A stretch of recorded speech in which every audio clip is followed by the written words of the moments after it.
I found out I was pregnant, but my husband's silence while his mother took over my life made me regret ever loving him. I came here because I just need to get this off my chest. I haven't told anyone, and I don't really have anyone I can trust with something like this. I've been crying for hours. I'm overwhelmed, exhausted, and honestly a little terrified. So if this comes out jumbled or messy, please bear with me, I'm just trying to let it out somewhere. My husband and his family don't speak English, so posting here feels like a safe space. This morning, I found out I'm pregnant. I'm not sure how far along I am, but I told my husband right away. He seemed happy. Said he was glad, really glad, and he left to go see his parents. Later that day, I opened the door to find him standing there with his mother. He never said she was coming. And he knows I don't handle unexpected visits well, especially ones that heavy. This was maybe the second or third time she'd ever stepped foot in our apartment, but she walked in like she owned the place. Right away, she told me to sit down. My chest tightened, and I could feel my heart racing. I felt completely on edge, like something terrible was about to happen. I kept glancing over at my husband, hoping he'd say something, do something, anything. But he wouldn't even meet my eyes. He just stared at the ground or fidgeted with his hands. Then, right after congratulating me, his mother demanded a paternity test. She didn't raise her voice or say anything outright insulting, but it felt like she might as well have called me a whore. I was frozen in shock. I kept silently pleading with my husband to look at me, to defend me, but he wouldn't. She noticed. And she told me straight to my face to look at her because her son wasn't going to help me. That's when I felt it, this sharp, cold panic. She started throwing around threats, talking about family friends who were lawyers, making it clear she wasn't just suggesting things, she was telling me what was going to happen. She said if I had any sense, I'd go with her to the clinic tomorrow and get this sorted out. I can't even explain how that moment felt. It was like I stopped being a person to them. I felt so violated, like she could reach into my body and take what she wanted, and my husband wouldn't stop her. Worst of all, it felt like, in a way, she did, like she reached inside me and tainted everything I felt. And just like that, all the love I had for him disappeared. Right there. All the fear and shock turned into something else. Disgust. I felt sick just sitting there. Disgusted that I ever let him touch me. That I was carrying his child. I looked at him, sitting there silently, not lifting a finger to defend me, and all I could think was how pathetic he looked. Like a stranger. Like someone I never would have chosen. All I could say was, I need time. And she shot back that there was nothing to decide. I repeated that I was shocked, that I needed time to think. And she said that's exactly what she was afraid I'd say, that now it was all clear to her. My stomach turned. My voice was trembling, and I wanted to sob, but I held it in. Then she said she was sorry it had to be this way and gave me 3 days. Just like that. My husband got up and walked her out without saying a single word to me. He saw her to her car, and I was left alone in the apartment. As soon as the door closed, I broke down completely. I was shaking, sobbing so hard I could barely breathe. I felt like they could come back and rip the baby out of me if they wanted. Like I didn't matter at all. Did my husband always think I was cheating? Did they all think that? Have they looked at me this whole time with suspicion and disgust? I was crying so hard I kept gagging, like I wanted to throw up but couldn't. And through it all, I just kept asking myself, why didn't he protect me? This isn't the man I married. The last time I felt this unsafe was back at my parents' house, and I swore I'd never feel like that again. I married him because I believed he'd keep me safe. And he didn't. Even now, I feel sick to my stomach knowing he touched me. That I let him get close. That I'm pregnant with his child. When I heard him come back, I locked myself in the bathroom. I've been in here ever since, just crying. He hasn't said a single word to me. I'm waiting for him to fall asleep so I can crash on the little couch we keep in the kitchen. I can't even think about sharing a bed with him again. I know I'm not thinking clearly, but I do know this, I want a divorce. I'll never feel safe with him again. And I know in my heart, I'll never love him again either. I can't live like this, always wondering if he'll stand up for me. I won't. What terrifies me is that I also want an abortion. That was the first thing I looked up. I don't want this thing inside me, it's his, and that ties me to him and to her. I want it out. While I was crying earlier, I must have scratched my stomach without thinking, now it's all red and itchy. I can't even think about what's growing inside me without breaking down. I want it out. I want my life back. I want to feel safe again.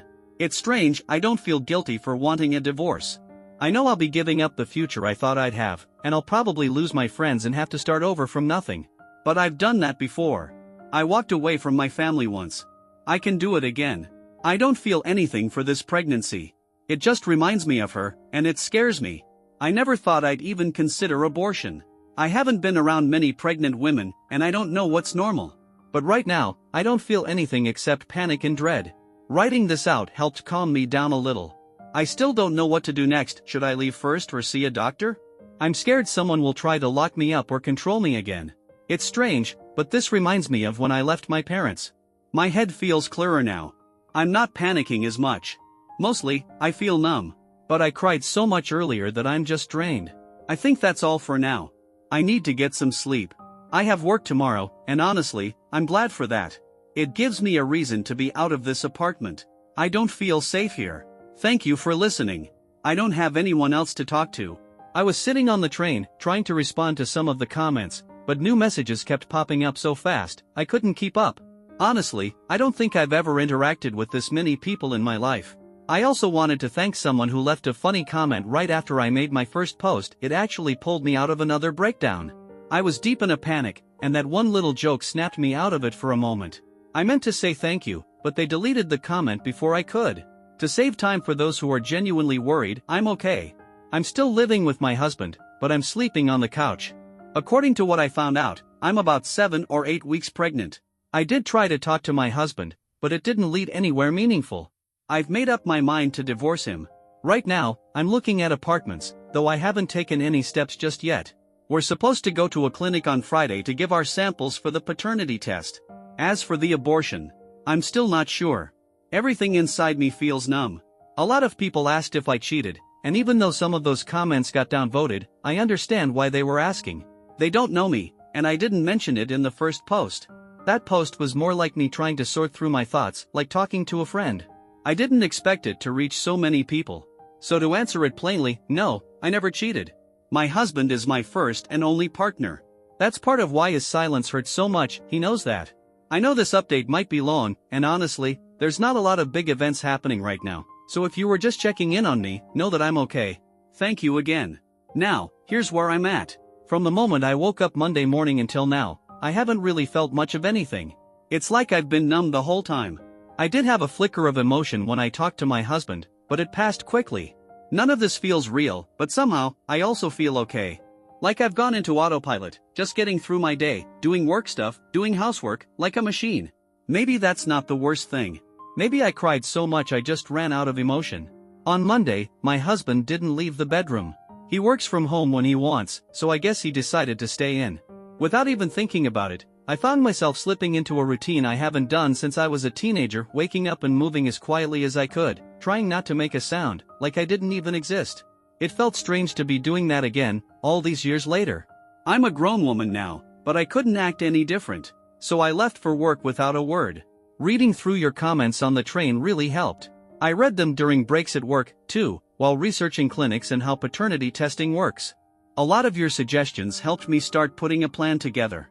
By lunchtime, I started getting comments asking me not to go through with the abortion. Some said I was reacting out of trauma and might not be thinking clearly. I get that. I really do. I even tried to connect with the pregnancy. I'd go into the ladies' room and place my hands on my belly, trying to feel something. But I didn't. Just that same emptiness. Except maybe a bit of disgust. And I'm sorry for that. I also looked at apartments. Even though I'm emotionally numb, I still feel very sure that I want a divorce, or at the very least, a place of my own where I feel safe. I can afford to move out now, and I can manage living alone. I'll have to cut back on a few things, no more dance classes or beauty appointments, and I won't be saving money for a while, but that's okay. I think part of why I panicked so badly before was because the last time I left a home, I had nothing. No job, no money, no degree. I had to share a tiny apartment with 3 other people, and there were nights when I couldn't even afford food. Realizing that I'm in a better place now, at least financially, gave me a little peace. Even the divorce doesn't scare me as much anymore. Not right now, anyway.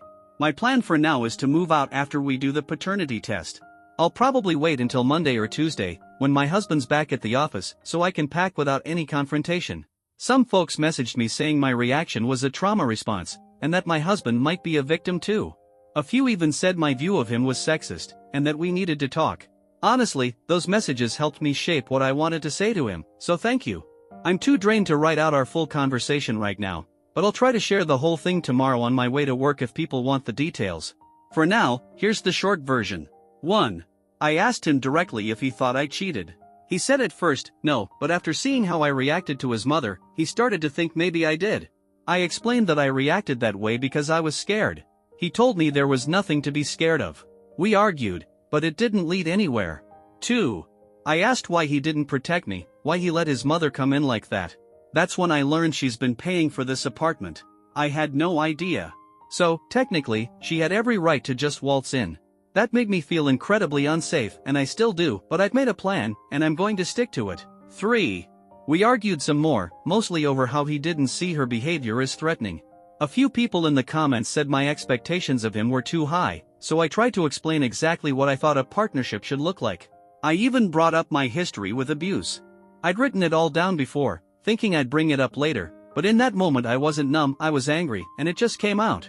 He didn't say much, except when I brought up his mother. Then he just insisted she wasn't abusive. He looked completely worn out. 4. I laid down some ground rules. I agreed to the paternity test, but I told him I don't want to see his mother, ever. I won't be alone with her. I don't want her in this apartment again. And if we go to any appointments, we go just the two of us, she stays out of it. He agreed. That was it. I didn't mention the divorce or the abortion. I don't feel safe bringing those up yet. A lot of you advised me to play along, and that's exactly what I've decided to do. Unfortunately, I've had too much experience with pretending things are okay. Later that night, when it was time for bed, he asked if I wanted to come back to the bedroom or if he should sleep on the couch. But honestly, just the thought of lying in that bed makes my skin crawl. So I said no. I heard him talking on the phone to his mother, but I couldn't make out what he was saying. The next morning, I made a decision not to read any more comments for a while. I needed some time alone, just to figure out how I really felt about being pregnant. Sadly, the truth is, I don't feel anything. Not even at the appointment. Whether I was at the clinic or back home, it all felt distant, like it was happening to someone else. The doctor gave me a bunch of paperwork, lists of medications, foods to avoid, and referrals to other specialists. I looked at it all like it was part of a role I was pretending to play. It didn't feel like it belonged to me. I know this probably isn't a healthy way to feel, but the numbness has helped me stay clear-headed, and for now, I'm not too concerned about it. I decided to give my husband until Monday. If he doesn't do something by then, apologize, talk to me, anything, I'm going to move forward with divorce. As for the pregnancy, I've decided not to take any steps until I'm out of this place.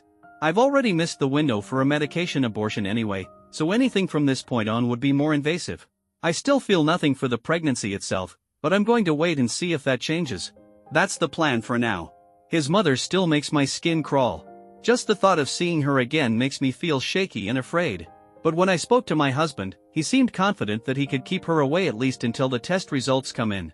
I'm not sure if my fears are valid or just trauma talking, but either way, the fear is real to me. I probably forgot something. My brain's been scrambled lately, but I'll try to respond to comments tomorrow morning. For now, I just want to say thank you again for all the kindness, advice, and support. It really meant a lot to me. All of my friends were actually his friends, so I couldn't open up to them. Seeing strangers care enough to reach out gave me strength when I had none. Thank you. Update 2. Hi everyone. It's been almost a month since I first posted, and I wanted to give an update. As always, thank you for all the support, and I'm sorry it took me so long to check back in. My previous update got deleted, and I just haven't had the energy to write it all over again. A lot happened, and trying to put it all into words feels overwhelming. Part of why I disappeared for a bit wasn't just the family drama, it was also work. My boss didn't give me even a single day off, so I had to manage everything in the evenings and on weekends, which left me drained. December is always busy in my line of work, and I was constantly staying late to finish things. To keep it brief, I'm no longer pregnant. I've moved into my own apartment, expensive, but mine. I'm not legally divorced yet. I've lost all my friends. I'm alone. But I'm okay. I don't want to rehash everything that happened, especially since my last update was lost. Maybe I'll copy-paste it in the comments if anyone's curious. I'll also try to stick around in the replies to answer questions. I feel like I owe that much after all the support I received here. So here's what happened in a nutshell. I chose to stay with my husband for a while, just long enough to get the paternity test and find a new place. We had a serious talk. He still wouldn't admit his mother did anything wrong. He told me I looked guilty, and that's why he believed her. That's also when I learned the truth about the apartment. His mother had been paying for it. Even though he makes enough to afford it himself, he chose to let her cover the bills so he could spend more freely. That revelation made me feel so unsafe, like I'd been lied to all along. He promised me I wouldn't have to see her again. But that was a lie, too.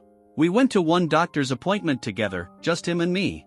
But when it was time to get the paternity test, I showed up at the clinic, and he wasn't there, his mother was.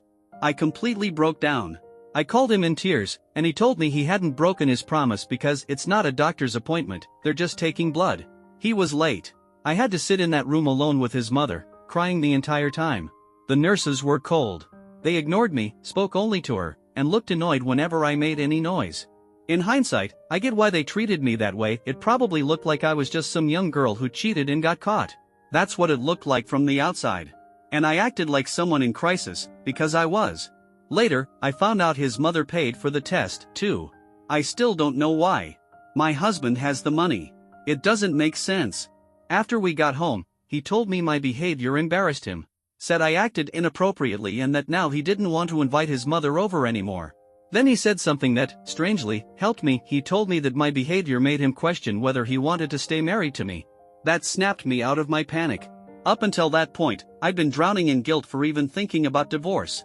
But hearing that made things click. It reminded me that I have every right to walk away.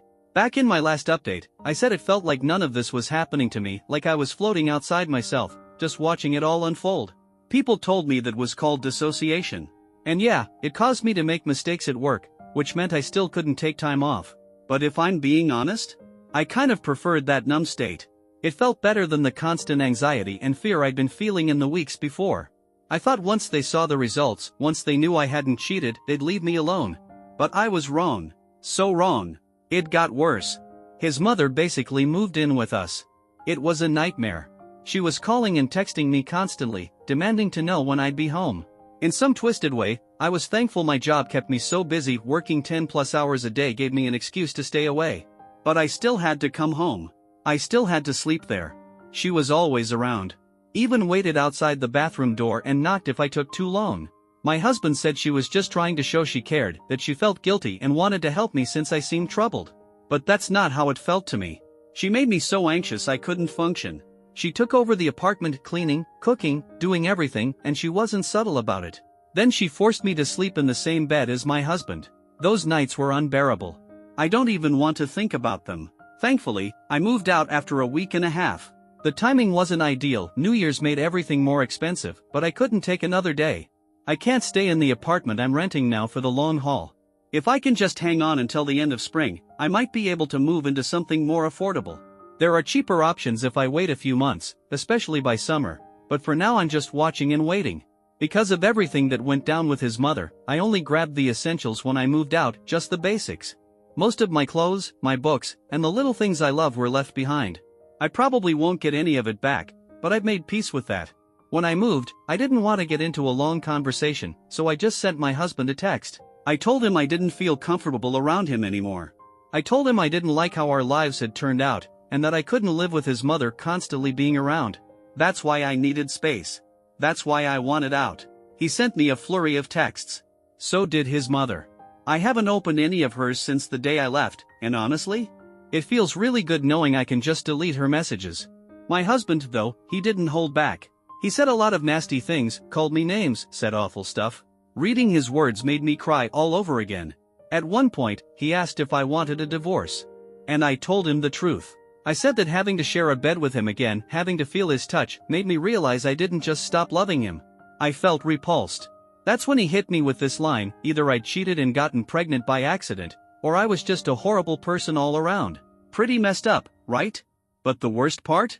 I kind of agreed. I don't think it's normal to fall out of love so quickly, and I still don't understand how it happened so fast. I guess that means something really is broken in me. Maybe I am just deeply unwell. My husband started demanding daily updates on the pregnancy for himself and his mother. But by that point, I knew I wanted an abortion, and I had to move fast. I won't go into all the details of what happened, but I do want to say this: if you're ever in that position, please don't go alone. Find someone to be with you. The first time I tried to get the procedure, the woman at the front desk told me I needed my husband's written consent. I panicked. I couldn't think straight. I was frozen all over again. But then I remembered some advice I'd gotten here. I can't thank those people enough. I reached out to a support group that helps women in difficult situations, and they came through. They connected me with a volunteer who stayed with me throughout the whole process. She explained that what the clinic asked for wasn't even legal, that they use tricks like that to delay or scare women. Without her, I would have been completely lost. I'm so grateful. A lot of people were emotionally invested in my pregnancy. Some told me not to go through with it. That what I was feeling was trauma, that I'd regret it. And I understand, they meant well. But I have to be honest with you all, I don't feel guilty. Not at all. Physically, it was rough, I still feel sick, and the pain hasn't fully gone away, but mentally? I felt better almost immediately. I'd spent so much time focusing on the divorce, thinking that would be the thing that pulled me out of my panic. But it turns out, ending the pregnancy was what I needed. That might sound harsh, but I want to be honest. If this really was a trauma response, then that child deserved better. They deserved a mother who wasn't paralyzed by fear, who didn't go numb or dissociate, who didn't fall out of love in one night. And that's not who I am, not right now. I wouldn't be a good mother to anyone. And my husband's mother? She definitely shouldn't be around kids. I feel more certain of that now than ever. Back then, I thought I was just being emotional, but now I know. She's made from the same mold as my parents. I can feel it in my bones. I should have seen it sooner. I still need time to figure out why I missed all the signs, why I didn't see what my husband truly was. But that's something I'll unpack slowly. After the procedure, I texted my husband to let him know I wasn't pregnant anymore. I've been ignoring his calls and texts ever since. I just can't deal with him right now. Like I mentioned before, all my friends were really his friends. His mother went and posted about my pregnancy on Instagram without even asking me, so by now, I'm sure they all know I ended it. A couple of them, mostly the women, reached out to check on me after I moved out, which was kind of them. But none of them message me now, and 2 of them even unfollowed me. I expected that. It still stings, but I'm okay. I've never had many real friends. I've always been a little odd, kind of a loner. Still, it was nice having people to hang out with. Thinking about what they must believe about me now, it hurts a little. But I've accepted it. They weren't truly my friends. So it's time for me to move on. That's everything that's been on my mind lately. I'm sure I forgot something, my thoughts still come in waves. I've spent most of today in bed, just trying to rest and recover, because work starts back up next week, and I'll be working overtime. Thank you, again, for every bit of support, advice, and kindness you've shown me through all of this. You helped me feel less alone, and that mattered more than I can say. I hope your holidays are joyful, peaceful, and filled with the kind of moments that you want. Wishing you all the best.